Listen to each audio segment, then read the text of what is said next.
Hi there and welcome to Simon Anderson Photography, and today I'm just going to show you how to use and the uses of your reflector.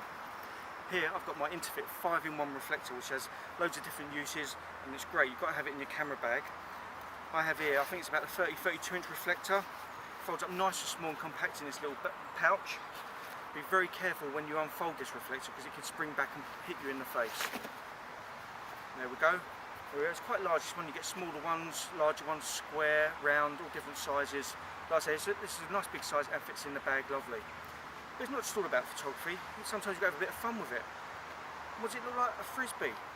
Whoa, why not give it a go? Let's see what happens.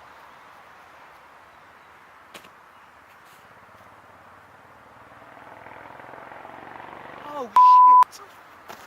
Oh.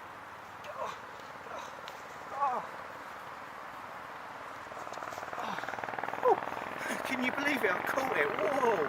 Oh, lucky I'm on grass though. Woo! I'll tell you what, actually leave the frisbee alone. I might get in a bit of trouble there. Anyway, here in front of me we have the silver and the black to start off with. The black is used to sometimes detract light from a subject if you want to deepen them shadows. I'm not sure if you can see that, I don't use it a lot myself. I'm using myself as a model today because there's no one hotter around at the moment, you know what I'm saying? Hey. Anyway, here's the silver side. This would be more effective. As you can see there, it's good for lifting the shadows under the chin, hides that double chin a bit. You can even use it at the side, keep some light back, depending where the light's coming from, where the sun is, where you need the light. You can use it in any place, direct light back where you need it. Now the problem with the silver reflector is very, very harsh. So if you've got strong sunlight, it's going to overpower your shot, so you have to be very, very careful there. 5-in-1 reflector, you have a zip on the outside. You can undo that zip, take the outer sheath off, where you have the middle bit, which is like a diffusing panel. Now this has got a couple of uses. You can either put this in between yourself and the sun, get some nice soft diffused light so it's not so harsh. Also you can use it with a strobe or a flash gun, basically like a little softbox. So if you've got something to hold it, you've got a mini like a flash gun on location. Put it in front of your flash gun, fire your flash through the reflector or the diffusing panel, get nice soft light on your subject. Now, let's turn the sheath inside out, and as you can see, on the opposite side, we have the white and gold section of the reflector. Just put the diffusing panel inside, can be a bit fiddly on the larger reflectors.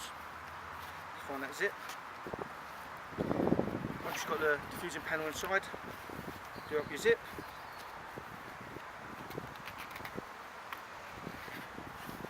There we go. Now we've got the gold and the white. Now the white side, if you can see it there, what it does, it puts back some soft light, so it's not as harsh as the silver reflector. If you just want to lift those shadows just a little bit, you know, nice soft light back on your victim, you can just put that and just lift those shadows just a little bit so it's not as overpowering. Also, I'd say about that, it's probably a bit more natural as well.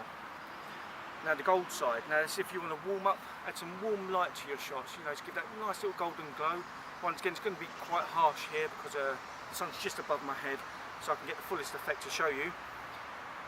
Be careful, if you overuse this, it may look like you've been sleeping on a Tenerife beach for about 5 days getting burned. So just be very careful with that, but just get some nice warm light back in there. So that's the 5 sides of the reflector, the 5-in-1. I'll show you something else, another little technique. Like I say, you can use it with strobes or flash guns. I'll just go and get mine.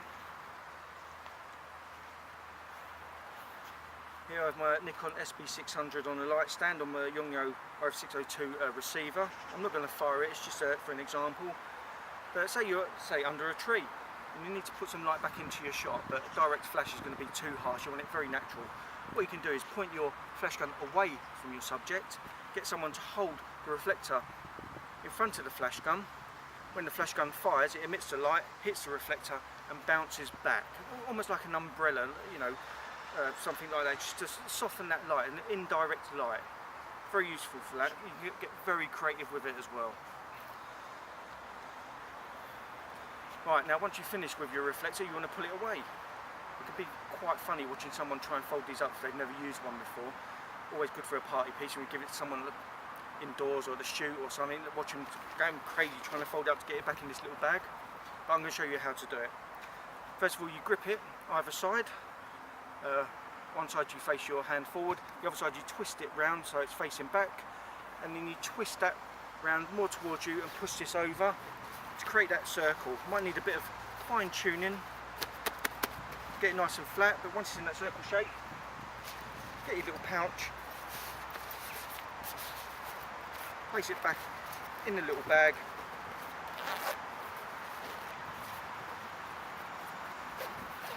nice and compact. The brilliant thing about it is you can take it anywhere, it's not going to take up much space. I keep mine in my laptop compartment in my bag so it goes everywhere with me. As a photographer, you should have one of these in your bag. Very, very useful for all kinds of situations. Anyway, I hope you liked the tutorial. Soon I'll be having a website up and running based on some landscape photography. So keep coming back, don't forget to subscribe and leave a thumbs up. See you later.